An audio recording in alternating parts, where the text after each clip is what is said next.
Tudo bem? Como é que estão? Hoje a nossa aula é sobre a teoria geral da administração, ou seja, vamos lançar um olhar sobre o que são as teorias, quais são as teorias e por que precisamos saber, ter conhecimento sobre alguma dessas teorias. Será que o administrador, o líder, o coach, o gestor, ele precisa ter conhecimento das teorias que já acompanham aí, que tem o foco na administração desde lá para trás, 100 anos, 200 anos, que o povo vem estudando tópicos e assuntos relacionados à maneira, à forma de administrar, a criar estratégias, a criar modelos de produção, modelos de relacionamento em termos de recursos humanos, todos esses tópicos que abordam a administração. Será que precisamos conhecer tudo sobre isso? O que precisamos conhecer? Então, vamos começar aqui, ok? Bom, então nós na aula anterior nós falávamos da questão das organizações, não é isso? Então, lá nós vimos a ideia de empresas com fins lucrativos e empresas sem fins lucrativos, tá certo? Então, hoje eu volto com esse mesmo contexto. E aí eu digo para você da seguinte forma: toda empresa, toda organização, todas as atividades relacionadas à empresa que tem ali um foco na produção de bens ou na prestação de serviço, precisam de planejamento, coordenação, direção, execução e controle, ok? Então, foram os tópicos que nós trabalhamos na aula anterior, né? Então, olha só, eu preciso planejar as coisas, Eu preciso coordenar as coisas, eu preciso dirigir as coisas, executar e controlar. Então são tarefas, inerentes e comuns ao modelo de administração para qualquer tipo de empresa, sendo ela com fins lucrativos ou sem fins lucrativos. Tudo bem? Então, e outra coisa, também nós não podemos esquecer que todas as organizações, o foco base é pessoas, gente, tá certo? Então, vamos rememorar o que nós falamos na aula passada. Então, é um conjunto de pessoas, tecnologias e recursos e que tem um determinado objetivo, um determinado fim. Não é isso que nós falamos? Então, olha só aqui, ó. Todas as organizações são constituídas por pessoas e por recursos não humanos. Então, recursos não humanos são recursos físicos e materiais, financeiros, tecnológicos, mercadológicos. Então, ou seja, a reunião de gente, de tecnologia e de recursos é que compõe o dia a dia de uma organização. Lembrando que o objetivo de algumas é produzir bens e outras prestar serviço. E mesmo assim, tem umas que têm o fim lucrativo, Ou seja, gerar riqueza, gerar lucro para os seus sócios, dono, o pessoal da direção lá, e aquelas que não têm fins lucrativos. Dentre esses exemplos, nós temos lá as empresas filantrópicas, as ONGs, tá certo? Igreja, por exemplo, tá? Elas são registradas como empresas ou organizações que não têm como seu objetivo final gerar lucro. Tudo bem? Então, é isso, né? Continuando aqui, a administração nada mais é do que a condução racional das atividades de uma organização, seja ela lucrativa ou não. Então, o que acontece? Nós já falamos que na administração o contexto é planejar, você tem que fazer a questão da organização, estruturação das ideias, dos planos, das ações. Você tem que ter um modelo de direção, o controle dessas coisas como são executadas. Principalmente, gente, se o resultado que foi alcançado foi aquilo que foi planejado, tá certo? Então, por que é interessante estudar a teoria geral? Porque, olha, vamos ler aqui, né? Ó, é o campo do conhecimento humano que se ocupa do estudo da administração em geral, não se preocupando onde ela seja aplicada, se nas organizações lucrativas ou nas não lucrativas. Então, quando nós estudamos uma teoria, independe de que modelo de empresa ou tipo de empresa que você está trabalhando. Pode ser uma com fins lucrativos ou não.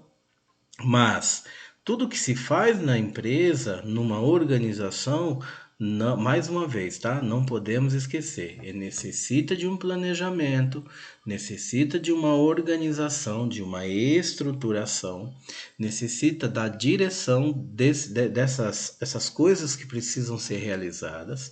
Tem um período de execução, ok? Então, como será executado, por quem e para encerrar, o modelo de controle, ok? Então vamos lá.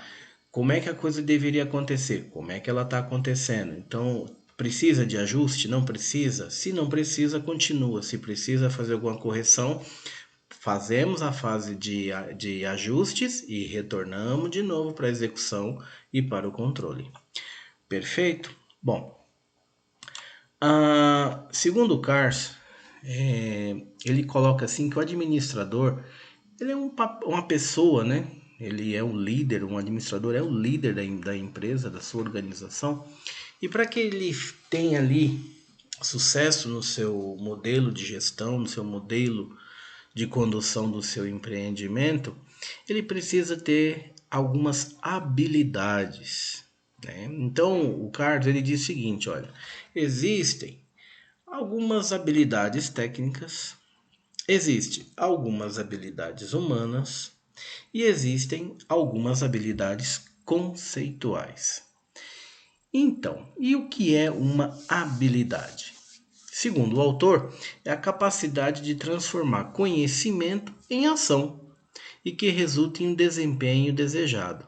Então, nós, né, aí eu já me incluo também, incluo vocês, que somos administradores ou gestores, precisamos observar quais habilidades técnicas temos que ter, quais habilidades humanas temos que ter e quais habilidades conceituais temos que ter. É possível termos todas? É muito difícil, gente. É muito difícil. Porque, olhe, dependendo do segmento da sua empresa, da sua organização, muita coisa você nem precisa dominar, precisa participar. Vamos dizer que você seja um administrador de uma empresa que fabrica colchão. Você conhece como é produzido o colchão, mas você não precisa dominar aquilo, você não precisa estar junto, ali nas máquinas, sabendo de todo o processo, ou até mesmo já ter produzido um colchão, ok? É importante que você conheça como o processo ele é realizado, ok? Mas você não precisa dominá-lo totalmente. Tudo bem? Mais uma vez, dependendo do segmento em que você atua, você tem que entender quais são as habilidades necessárias para que você execute a sua função, no seu nível de responsabilidade, tá certo? Então, na medida que um administrador, um gestor, ele planeja sua carreira, e aí, lógico, né? Todo mundo quer subir uns degrauzinhos na empresa, na sua organização. Conforme o nível de responsabilidade vai subindo, você precisa de mais habilidade. Vamos de novo? Conforme o nível de responsabilidade vai subindo, você precisa desenvolver novas habilidades, ok? Bom, e aí nós precisamos entender dentro desse rol de habilidades o que nós precisamos absorver em relação à empregabilidade, né? Então, o que é empregabilidade? Eu vou colocar assim, deixa eu ver se eu posso colocar em umas palavras bem simples. A empregabilidade seria o seu nível de plano B. Não sei se eu fui bem didático. Vamos pensar assim. Vamos vamos fazer uma situação hipotética dentro da própria organização. Então, eu trabalho num departamento comercial, mas eu tenho habilidades suficientes para trabalhar no RH. E eu também tenho habilidade suficiente para trabalhar no departamento de compras. E eu também tenho habilidade suficiente para trabalhar no departamento financeiro. Então, esse é o meu nível de empregabilidade interna, né? Então, eu estou dentro da mesma empresa e vou aprimorando as minhas habilidades, desenvolvendo outras, para que eu possa, numa necessidade, mudar de departamento, mudar de função, mudar de nível de responsabilidade e galgar novos degraus, novos patamares dentro da empresa onde eu trabalho. Pois bem, mas vamos dizer que a empresa não queira mais ficar com você. Ou você não quer mais ficar com a empresa, que também pode ser, né? A empresa pode te dispensar ou você pode pedir a dispensa. É normal. São os direitos iguais dos dois lados. Eu não quero mais trabalhar para você, então eu peço demissão. Ou então eu, como empregador, digo: olha, os seus serviços não serão mais necessários, estamos te dispensando. Então, se você vai para o mercado de trabalho, você precisa observar o seu nível de empregabilidade. E aí, vamos de novo naquele vulgarzão que nós comentamos agora há pouco? Qual é o meu plano B? Então, vamos dizer: eu sei vender. Tá, se eu não vendesse, eu poderia fazer o quê? Ah, eu poderia trabalhar com produção de alguma coisa. Tá bom, se eu não vendesse e não produzisse, o que eu poderia mais fazer? E observe que eu ainda estou falando dentro do mesmo segmento ali profissional, ok? Então eu não posso, eu sei vender, eu sei produzir, eu sei trabalhar no financeiro, então eu posso arrumar um serviço na área financeira. Eu também sei trabalhar em recursos humanos. Eu também sei trabalhar em crédito cobrança. Eu também sei trabalhar em compras, em supply chain, logística, ó, tudo dentro da mesma função. Mas e se eu quisesse ampliar ainda mais esse meu nível de empregabilidade? E aí eu tenho que diversificar. Então vamos rememorar uma pessoa que eu gosto muito, infelizmente já faleceu, mas ele é uma referência, né, para muita gente. Jô Soares. Então, o Jô Soares era um profissional fantástico, né? E aí eu gostaria de utilizar a analogia da empregabilidade olhando pelo profissional Jô Soares. Então vamos lá pelos planos B? Vamos fazer aqui comigo. O Jô Soares era apresentador de um talk show, né, de um programa de televisão. Se ele não fosse um apresentador de televisão, ele podia ser ator. Se ele não fosse ator, ele podia ser produtor. Se ele não fosse produtor, ele poderia ser diretor de teatro ou de cinema. Se ele não fosse nenhuma dessas coisas, ele podia ser escritor, como ele teve lá os seus livros. Se ele não fosse nenhuma dessas coisas, ele ainda podia ser tradutor, porque ele, se não me engano, era fluente em 3 ou 4 idiomas. Se ele não fosse nada disso, ele podia ser locutor de rádio. E se ele não fosse nada disso, ele podia ser roteirista, porque ele escrevia peças. Então, observem, né? Observem quantas coisas Jô Soares podia fazer. E aí, em segmentos diversificados, né? Ele podia trabalhar na televisão, podia trabalhar como escritor, poderia... ele também era músico, viu? Então, se qualquer coisa acontecesse, ele precisasse tocar numa banda, ele tinha lá as suas habilidades musicais também, ok? E ele é comediante, né? Ou seja, não, bom, se eu for ficar aqui falando vai ser um montão de coisa.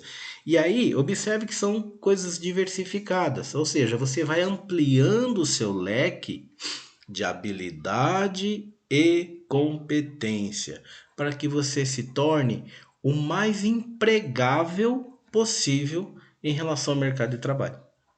Ficou bem nítido isso? Então, vamos de novo? Eu vou desenvolvendo e absorvendo novas habilidades e competências para que eu me torne mais empregável possível em relação ao mercado de trabalho. Tudo bem? Então, fui para o mercado de trabalho que eu tô disponível. Então eu trabalhava numa empresa, eu era vendedor. Não, mas eu não quero trabalhar mais com isso, eu quero trabalhar com música. Eu quero compor, eu tenho habilidade para isso? Ou então eu quero ser escritor, tenho habilidade para isso? Eu quero trabalhar num outro tipo de coisa, eu tenho habilidade para isso? Então, veja, quanto mais você diversifica o seu leque de habilidades e competência, mais você se torna empregável. Perfeito? O autor ainda coloca a ideia de competências duráveis, né? O que é isso? Aquilo que é seu, aquilo que você vai criando ao longo da sua história e você vai amadurecendo, né? Então, que é a ideia do conhecimento, né? Então, o conhecimento, quando a gente nasce, não tem nada, né? Então você vem crescendo um pouquinho, vem crescendo mais um pouquinho, vem passando pelo ensino fundamental 1, fundamental 2, ensino médio. Além das competências, do conhecimento, das habilidades inerentes à sua idade, você também vem absorvendo conteúdo, você vem absorvendo coisas daquilo que você vai vivenciando. Então você tem uma internet, hoje você tem uma televisão, você tem um rádio, você tem jornal, você tem livro, você tem revista, muita informação à sua disposição e você vai absorvendo esses conhecimentos, ok? Então, conforme você vai amadurecendo, o leque, né, o nível de conhecimento sobre as coisas aumenta muito. E aí, se você trouxer isso para a sua atividade profissional, você vai fazer assim: o que eu já conheço em relação a tudo que eu já estudei e vi, e aí eu agrego ao conhecimento específico daquilo que eu estou fazendo. Então vamos voltar à ideia da fábrica de colchão. Então eu conheço sobre um montão de coisa, porque eu estou sempre em contato com informação nova, mas o conhecimento específico de como é o segmento de colchão, eu vou desenvolvendo à medida que eu vou aprendendo novas habilidades dentro desse segmento. Então eu nunca fiz um colchão, nem sei do que é feito. Então quando eu entrei na empresa, eu fui aprender isso. Então, eu fui desenvolver essa nova habilidade, essa nova competência, e a partir disso eu fui aprimorando, ok? Então, não adianta também, gente, ter conhecimento e você também saber fazer as coisas sem você ter atitude, ok? Então, para você gerir sua carreira, melhorar a sua empregabilidade, o que você tem que fazer? Você tem que trabalhar bacaninha com o que o autor, o Carce, dizia de competências duráveis, que está aqui as três, ó, o conhecimento, a perspectiva e a atitude. Vamos dar uma olhadinha nisso um pouco mais para frente aqui? Então tá aqui, ó. Observe que conforme você está na pirâmide aqui, ou seja, você está na alta direção, você trabalha muito a ideia das habilidades conceituais, ou seja, você vai fazer um plano estratégico, você vai construir estratégias para a sua empresa, você vai desenvolver planos de médio e longo prazo, ou até mesmo de curto prazo, ou seja, você vai desenvolver isso. O seu trabalho é propor ideias, né, e fazer planos. Quando você vem ou você está neste momento no nível gerencial, a habilidade que é mais requerida de você são as habilidades humanas, ou seja, de relacionamento. Por quê? Porque você passa a ser o elo de ligação entre a alta direção e o nível de supervisão embaixo, tá certo? Então quer dizer, você recebe ordem da alta direção, olha, precisamos vender 10% a mais. O gerente vai chamar a supervisão e vai dizer, gente, nós precisamos vender 10% a mais.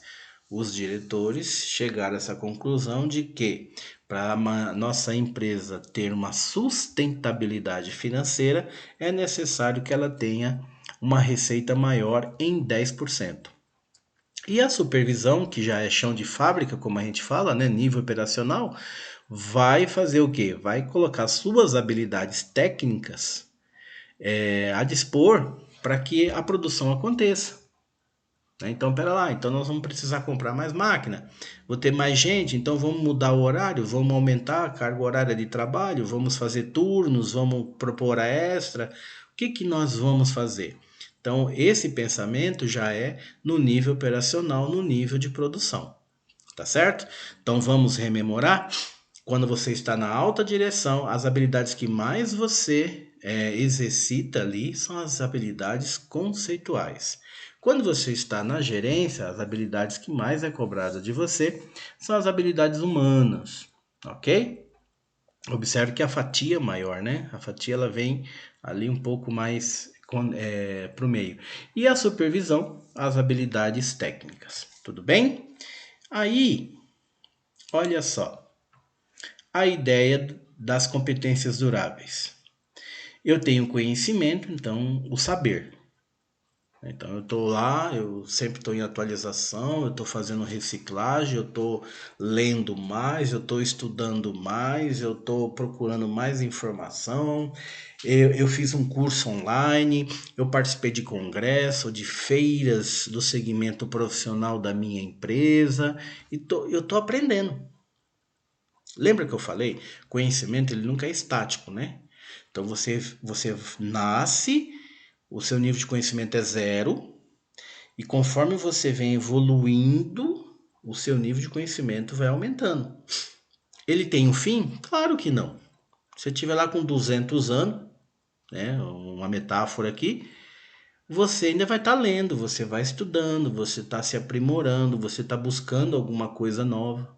Ok? Então, o conhecimento é sempre o saber. Então, eu preciso saber como é feito as coisas, que informação nova tem. Hoje em dia, inclusive, é até uma maluquice, né? A pessoa achar que tá atualizado. Porque tem um negócio chamado inteligência artificial que está aí, assim, revolucionando algumas atividades e algumas tarefas. Então, uma coisa que você fazia ali uma semana, 2 dias, 3 dias, hoje em minutos você já tem uma resposta. Agora, temos que ter conhecimento e perspectiva. Primeiro, saber se aquilo que a inteligência artificial está disponibilizando para mim, ela é perfeita, aceitável. Ó, vamos pegar aqui como é que é aquele negócio lá, o Chat GPT. Então fui lá no Chat GPT e perguntei ele assim: olha, tal coisa é assim como é feito. Aí o Chat GPT me responde: olha, é feito assim, assim, assim, porque tem um negócio que faz assado, assado, assado, e você precisa daquilo, daquilo, daquilo. Eu tenho que ter discernimento para saber se realmente essa informação ela é verdadeira. Não podemos esquecer que esses sistemas de inteligência artificial, principalmente baseado no chat GPT, que é o exemplo que eu dei agora, ele é um algoritmo treinado. Né? Então, houve, em algum momento, diversas inserções de informações e treinamento de combinação. Ou seja, por probabilidades, eles vão criando é, conteúdos que têm um determinado nível de relevância que pode te dar uma resposta aceitável. Mas mesmo assim, quem já usou o chat GPT, observa que tem um ícone assim, bem pequenininho, com o dedinho para baixo assim, para que você diga, olha, essa resposta não é confiável. Então, o algoritmo deles vai absorver aquela resposta que você deu e vai dizer, pera lá, precisamos aqui fazer um novo teste, um novo treinamento, porque tem alguém dizendo que isso aqui não é confiável. Lógico, não é somente botar um dedinho para baixo que vai revolucionar o chat GPT inteiro, mas o acúmulo desses feedbacks negativos faz com que os algoritmos eles vão se adaptando às novas tendências.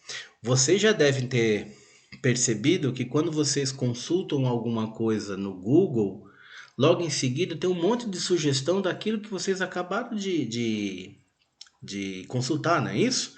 Vocês abrem a página de qualquer coisa lá, o UOL, o Globo, sempre tem um anúncio do lado, né? Então dizem, pai, caramba, eu pesquisei sobre determinada coisa lá, acho que um dia ou dois, sei lá, e o negócio agora toda hora aparece um anúncio.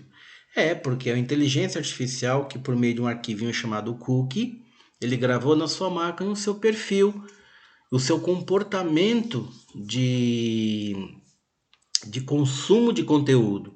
Então lá o algoritmo diz assim, olha, o tal pessoa gosta de acessar resumos de novela, tal pessoa gosta de ver filmes determinados assim, ou então entra em sites de determinados conhecimentos e ele vai gravando isso. Quando você entra de novo em algum lugar, ele já sugere. Ok? E se você pesquisar um produto, então você está perdido. Você entrou numa loja dessas de departamento e pesquisou lá geladeira, pronto.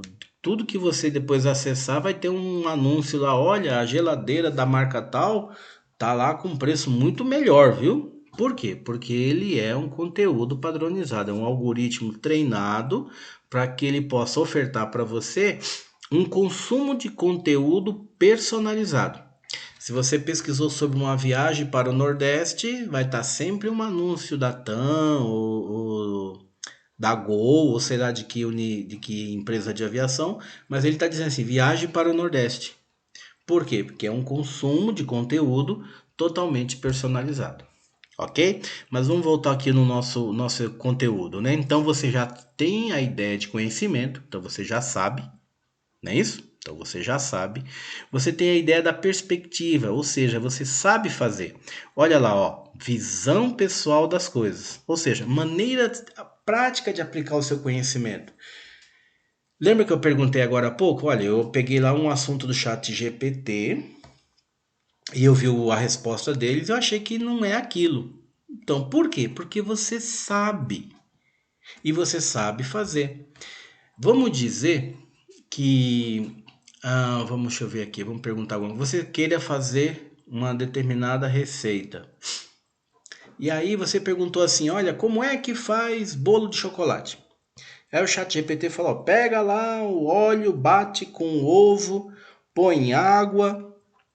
E você fala, não, pera lá, esse negócio tá errado, não é assim não. Falta ingrediente aí, parece que a sequência não tá certa. Ou então, por quê? Porque você sabe fazer, né? Você tem ideia daquilo. Tudo bem?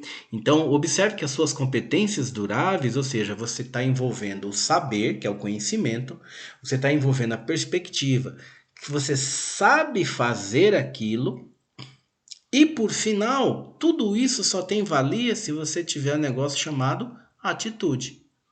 Ou seja, por quê? Porque você sabe fazer acontecer, ou seja, você sabe colocar aquilo em ação, que nós chamamos de atividade e proatividade.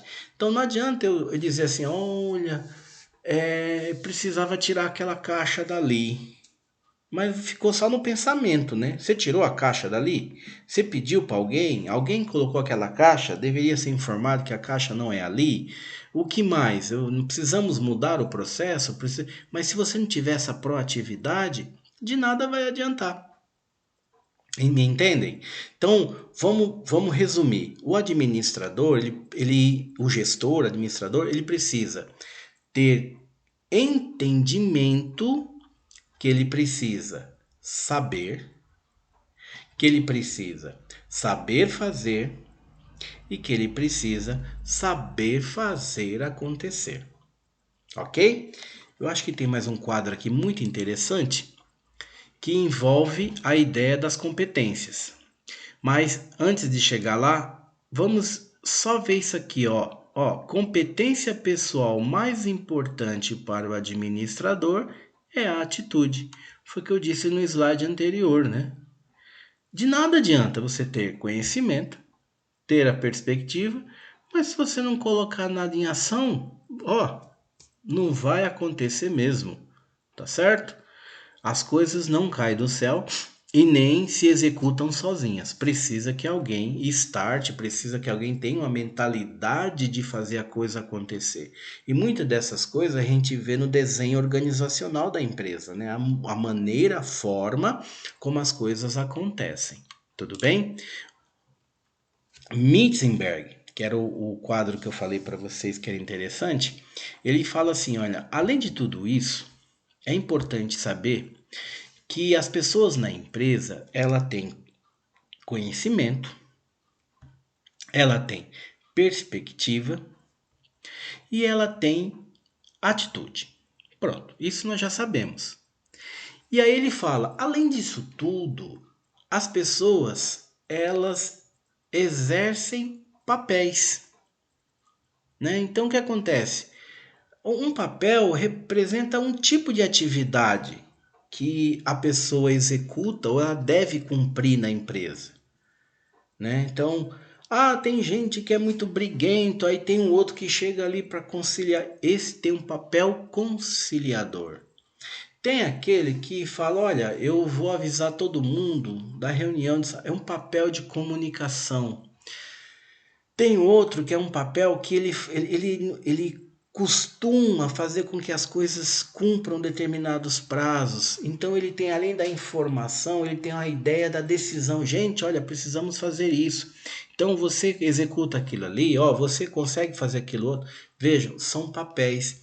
E esses papéis são inerentes da pessoa. Ok? E o Mintzberg, ele fez assim, olha, existem os papéis interpessoais, os informacionais e os decisórios, ok? E aí é um conjunto que, se você entender como é que funciona essas regras, como é que funciona cada momento que você tem que executar um papel, você consegue mais sucesso na sua organização. Mais para frente, acho que eu tenho um quadro aqui dentro que ele vai explicar bonitinho. Então, olha só para a gente resumir aquela ideia das competências, né? Então, nós temos aqui as habilidades conceituais, humanas e técnicas, que juntando conhecimento, perspectiva e atitude leva a um sucesso profissional, ok? Olha a ideia do papel aqui, ó. Os 10 papéis do administrador, segundo Mintzberg. Então, na ideia do interpessoal, ou seja, em papel interpessoal, né? A categoria. O que pode ter ali dentro? Um item bem interessantão aqui, ó. Liderança. Aquela pessoa que exerce um papel de liderança. Qual é o tipo de atividade que ela tem que desenvolver na empresa? Ela dirige, motiva, ela treina, ela aconselha, ela orienta e ela se comunica muito bem com seus subordinados.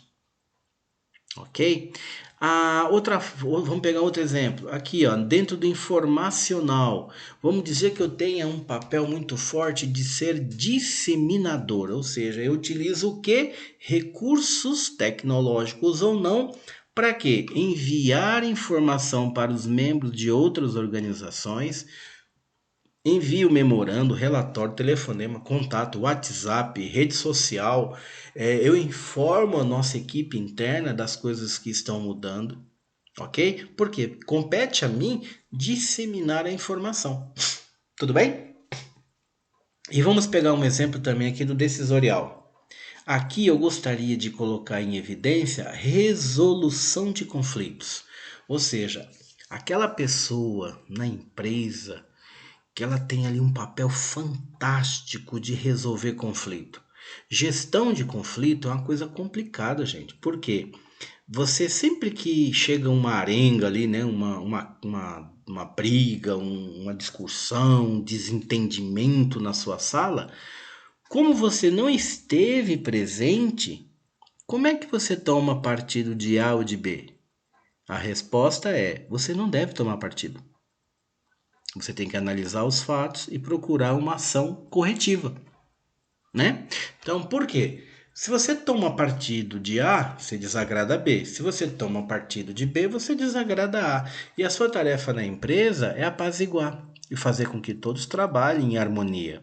Então, quando você tem uma crise para gerenciar, olha as atividades aqui que falam, ó, toma ação corretiva em disputas ou crise, resolve conflitos entre subordinados e adapta o grupo à crise e à mudança.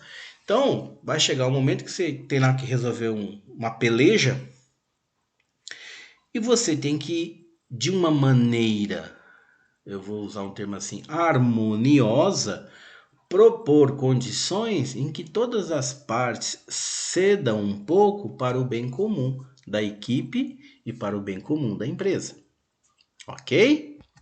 Essas atividades são fáceis? De forma alguma, né? Se fosse fácil, não existia a ideia da formação acadêmica.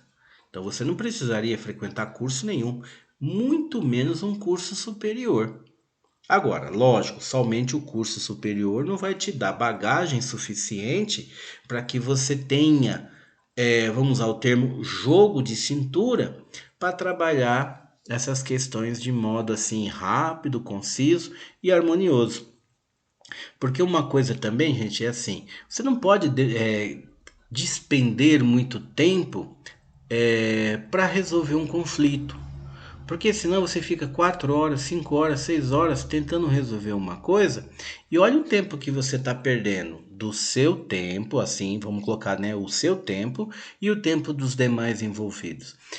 Pode ser que esses colaboradores que estão envolvidos numa peleja sejam departamentos altamente necessários, né? E aí você não pode parar um departamento porque uma pessoa está gerando um conflito com o outro, às vezes por coisa que não tem noção, né? Um uso de uma mesa, um uso de um e-mail, uma senha, um acesso a um sistema, ou sei lá, qualquer coisa dessa natureza. Tudo bem? Então, olha só, nós sabemos que temos lá as nossas habilidades, né? As conceituais, as habilidades humanas, as habilidades técnicas, que nós precisamos de conhecimento, nós precisamos de perspectiva e nós precisamos de atitude, e além disso, precisamos assumir um ou mais diversos papéis dentro da organização. Ok? Então, tudo isso nos remete à ideia de sucesso profissional. Perfeito?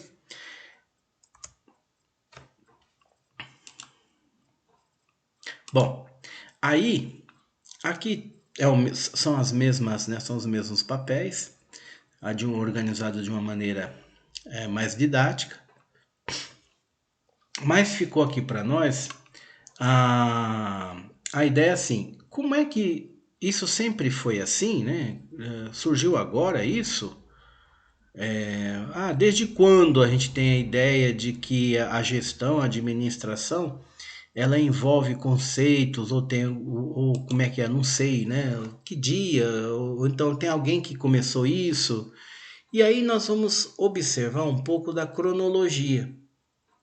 Tudo que nós discutimos agora, questão da atitude, do conhecimento, tinha lá uma coisa de uma forma diferente o conceito era um pouco diferente, né?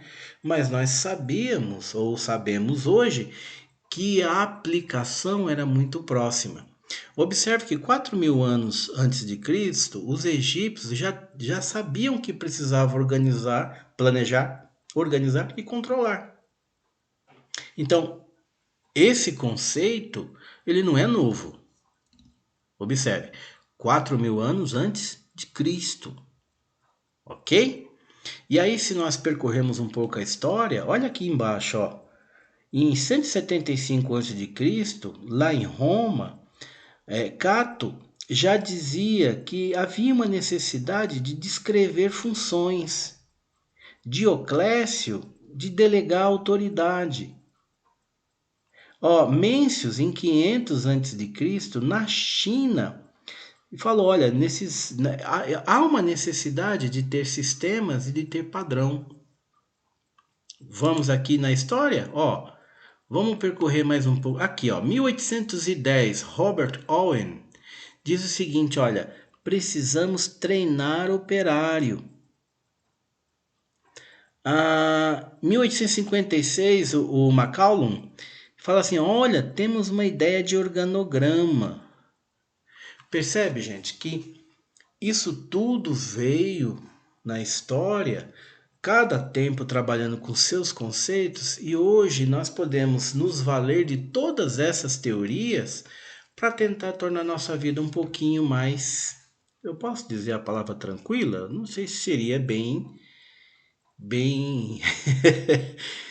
seria uma palavra muito bem aplicada, né? Não é mais tranquila, mas pode-se dizer que seja, a gente consegue entender melhor algumas necessidades, ok?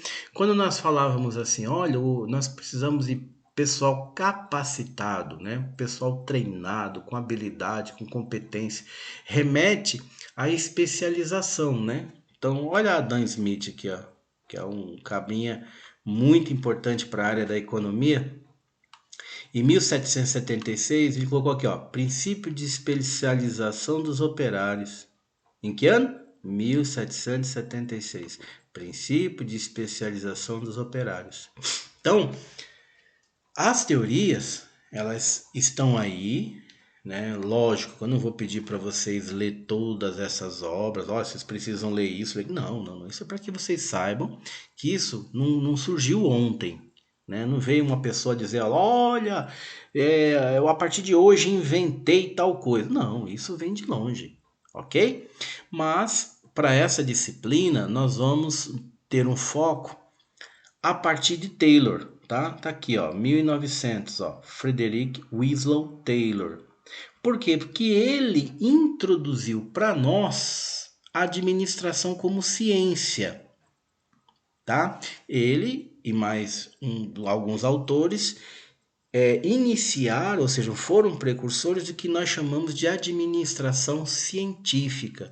E ele começou isso estudando o tempo das coisas e movimento das coisas. Então, por exemplo, ele estudava muito o trabalhador no sentido de fazer uma parede, de fazer uma peça, de fazer um equipamento, de fazer coisas. Ele falava: se eu mudar o movimento da pessoa, ela produz mais? Se eu mexer nesse equipamento aqui, melhora tal coisa? Se eu mudar aquilo ali, eu vou ter maior produtividade?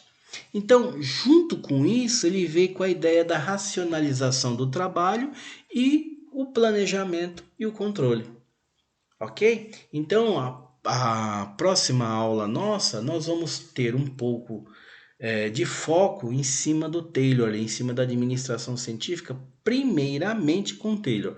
Logo em seguida, nós vamos evoluir um pouquinho e vamos para a clássica, que é a ideia do Fayol, ok? Mas o Taylor, ele trabalhou ali muito interessante nesse período da história, e tem um cabrinha junto com ele lá muito importante também, um tal de Henry Ford. Não sei se vocês conhecem carro Ford. Então, é esse carinha, ele também está naquele meio ali entre a científica e a clássica, naquele métier ali, né? Ele começou na científica, mas ele tem um pedacinho de coisa que ele absorveu da clássica também, ok? Mas isso fica para uma próxima aula. Tudo bem? Aqui nós temos as referências da aula aqui de hoje. Se eu fosse indicar um livro para que vocês pudessem paulatinamente lerem, né? Assim, bem tranquilo, bem de boinha, seria o livro do Chiavenato, que é a Introdução à Teoria Geral da Administração. Eu acredito que a maioria dos acadêmicos, tá certo? Da área de administração e de outras áreas que envolvem administração já se depararam com essa obra. Gente, tem um montão de autor aí, outros autores muitíssimo importantes, Maximiliano. Nossa, tem um monte de gente. Eu, particularmente, gosto muito das obras do Chiavenato por serem um pouco mais didáticas, tá certo? Eu utilizei para a construção dessa disciplina essa versão, essa edição de 2003, mas tem edição muito mais nova, tá? Não tem muito prejuízo do conteúdo, não. Tá certo? Lá na frente nós vamos, quando falarmos da teoria das relações humanas, que iniciou em 1932 e um dos autores muito importantes para essa teoria é o Elton Maio, eu vou usar um livro do Chiavenato também, que é a gestão de pessoas. E ele traz alguns contextos muito interessantes quando se fala do treinamento, da capacitação, de olhar a pessoa, né, como ser humano e também produtivo, mas principalmente humano. Então ele tem necessidades, ele tem desejo, ele precisa ser atendido nas suas ansiedades. Então isso é muito importante e eu me valho desta obra, não somente dela, mas também desta obra. Ok? Então, essa aula foi um olhar muito rápido, né, sobre o porquê das teorias, para que as teorias, né, como elas vieram caminhando, olha, de 4.000 antes de Cristo até 1900. Ah, professor, mas não tem teoria depois disso? Tem, gente, tem teoria depois disso, sim, né? Inclusive, nós vamos observar também como as revoluções industriais influenciaram todo esse pessoal aí das teorias, desde a primeira até a quarta revolução, que hoje nós estamos aí com a indústria 4.0, a revolução tecnológica, a revolução da informação, da automação, da inteligência das coisas, tá certo? Isso tudo nós vamos falar, ok? Então, meu muito obrigado e até a próxima aula.